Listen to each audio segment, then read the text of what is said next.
Have you ever felt like you're doing everything right? Meditating, journaling, reading every spiritual book you can get your hands on, but still, nothing seems to change? You're searching for answers, but life feels stuck, like you're treading water without moving forward. It's frustrating, isn't it? You start to wonder if spirituality even works for you at all, or if there's something wrong with you. I've been there. There was a time when I spent months chasing the perfect spiritual practice, hoping for some miraculous transformation. But the deeper I sank into my doubts, the clearer it became. The problem wasn't with spirituality itself. It was how I was approaching it. In today's episode, we're going to uncover the hidden reasons why spirituality might not seem to work for you. Spoiler alert. It's not because you're doing it wrong, and it's definitely not because you're broken. By the end of this video, you'll see the path forward more clearly and feel inspired to reconnect with your journey in a way that truly resonates. My name is Dante, and this is another episode of Inner Guided. 1. Expectations versus reality. Are you setting yourself up for disappointment? One of the biggest obstacles to spiritual growth is how we approach it. Let me ask you this. What were you hoping for when you started your spiritual journey?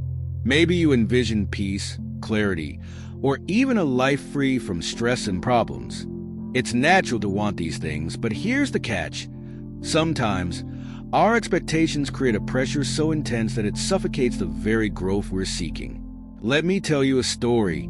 A friend of mine, Sarah, once confided in me. She had spent weeks following a morning routine she found online, meditating for 20 minutes, writing affirmations, and practicing yoga. Dante, she said, I'm doing everything right, but I still feel anxious. Why isn't this working? As we talked, it became clear that Sarah's problem wasn't her practice. It was her mindset. She was chasing results, measuring her progress by how quickly her life improved. But spirituality isn't a quick fix. It's a relationship you nurture over time. Think about planting a seed. If you dig it up every day to check if it's growing, you'll only hinder its growth. In the same way, attaching rigid expectations to your spiritual journey can block the organic transformation that's meant to unfold naturally. Here's the key takeaway. Let go of the when. When will I feel better? When will my life change? Instead, focus on the how. How can I be more present today? How can I embrace the lessons in front of me right now? Releasing expectations doesn't mean giving up on your goals. It means allowing the process to unfold in its own time. Trust the seed and trust yourself. 2. The ego trap. When spirituality becomes a checklist. It's ironic, isn't it? The very thing that's meant to free us, spirituality, can sometimes become another box to check off on our to-do list. The ego, clever as it is, can turn even the purest intentions into a game of validation. Let me explain with another story. A client of mine, Alex, shared how he had developed a perfect spiritual routine. He meditated twice a day, followed a vegan diet, read a new self-help book every week, and even kept a gratitude journal. On the surface, it sounded like he had it all figured out. But when we dug deeper, he admitted something surprising. He didn't feel any more fulfilled than before he started. What was going wrong? Alex had fallen into what I call the ego trap. Instead of connecting with his practices, he was performing them. He was more focused on checking off tasks than experiencing the present moment. The ego thrives on structure, competition, and the need to achieve. And while structure can be helpful, when it comes to spirituality, the real work happens when we let go of the need to do it right.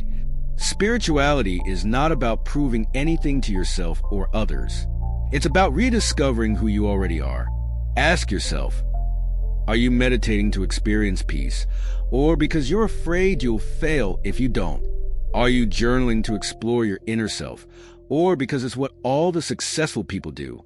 Here's a simple exercise.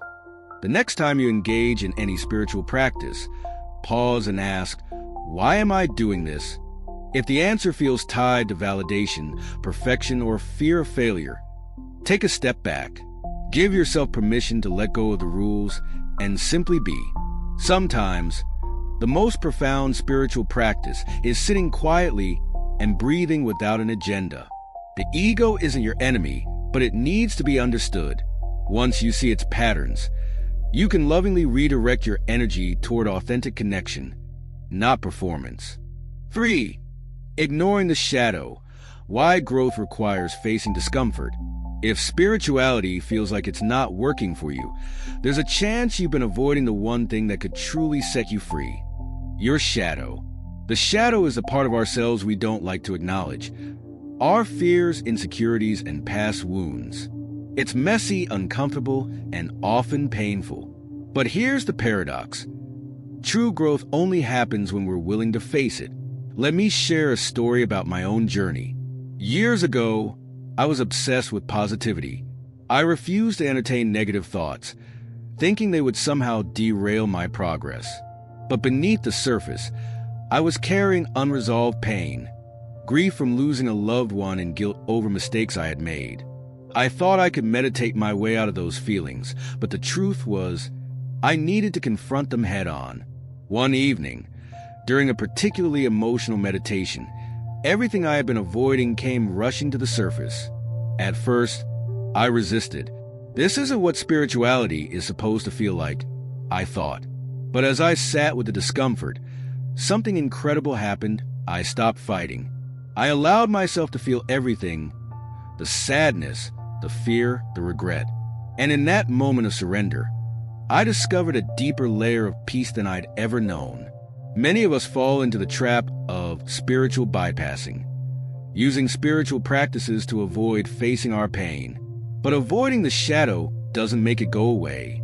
It lingers in the background, subtly influencing our thoughts, actions, and relationships. The only way to heal is to bring it into the light. Here's how to start. Create a safe space for reflection.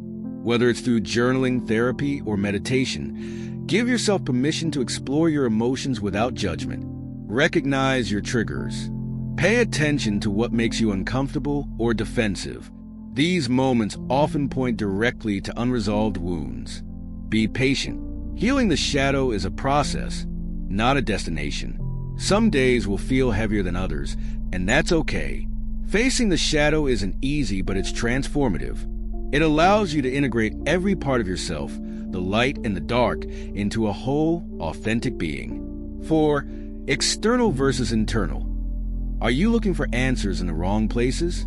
How often do we look outside ourselves for the solutions to our problems? In the age of social media and endless self-help content, it's easy to believe that the next book, podcast, or retreat will hold the key to our transformation. But here's the truth. No external source can give you what you already carry within. I remember a customer at my tea shop, Emma, who came in every week with a new spiritual book tucked under her arm. She would tell me about the latest techniques she was trying, from crystal healing to sound baths. But week after week, her frustration grew. I feel like I'm doing everything they say, she told me, but nothing is changing. What Emma didn't realize was that she was outsourcing her power. She believed that transformation would come from something external, rather than trusting her own inner wisdom. The tools she was using weren't the problem. It was her reliance on them to fix her. Here's the lesson. Tools are meant to guide you, not define you. Meditation apps, books, and workshops are wonderful resources, but they are only effective when paired with your willingness to look inward. Spirituality isn't about following a formula. It's about forging a personal connection with yourself. Ask yourself, when was the last time you listened to your intuition instead of searching for advice? Are you practicing mindfulness because it feels right for you or because someone else told you it would help? To shift the focus inward, start small. Set aside time to sit in silence without an agenda. Notice what thoughts and feelings arise. This simple practice helps you reconnect with the wisdom that's been there all along. Remember, the answers you seek aren't hidden in a book or locked away in someone else's teachings. They're already within you, waiting to be uncovered. 5. Consistency and patience. The quiet power of small steps. In a world that glorifies instant results, Spirituality can feel like a slow, frustrating process. But here's the secret. The most profound transformations often come from the smallest, most consistent actions over time. Let me share a story about my son, Mark. A few years ago, he wanted to learn how to play the piano. On the first day, he eagerly sat down and tried to play a full song. When it didn't sound perfect, he got frustrated and wanted to quit. I told him, "Mark, mastery doesn't come in one day. It's about showing up even when it feels like you're not making progress." Reluctantly, he agreed to practice for just 10 minutes each day. At first, it seemed like nothing was changing, but after a few months, something clicked. His fingers started moving with confidence, and the melodies became fluid. By the end of the year, he was playing beautifully, not because of a sudden breakthrough, but because of his quiet commitment to the process. Spiritual growth works the same way. You won't wake up one day and suddenly feel like you've arrived. The journey is built in the small, daily moments. Choosing to take a deep breath when you're stressed, pausing to reflect instead of reacting, or sitting in meditation even when your mind feels restless. Consistency is powerful because it rewires your habits and thoughts over time. But it's not just about consistency, it's also about patience. You might not see immediate results, and that's okay. Just as seeds take time to sprout, your inner growth needs time to bloom. Here's a simple challenge. Commit to one small spiritual practice each day for the next month. It could be a 5-minute meditation, writing down one thing you're grateful for, or simply sitting quietly with a cup of tea. Track how you feel, not day by day, but over the course of weeks. Over time, these small actions will create a ripple effect in your life. They might not feel like much in the moment, but trust me, their impact is profound. Sometimes, the spiritual journey can feel like wandering through a dense forest, unsure of where the path leads. But remember, every step you take, whether it's facing your shadow, letting go of expectations, or simply sitting in silence, is guiding you closer to your truth. Spirituality doesn't always work the way we expect, but it always works when we trust the process and stay open to growth. Now that you've explored how to overcome the obstacles holding you back, it's time to shift focus to something exciting: abundance. Did you know that aligning yourself with the frequency of money isn't just about financial gain, but also about living in harmony with flow and purpose? If you're ready to unlock the secrets to attracting prosperity effortlessly, check out my next video, How to Vibrate at the Frequency of Money Effortlessly. This isn't just about wealth. It's about stepping into a mindset of abundance in every area of your life. Trust me, you don't want to miss it.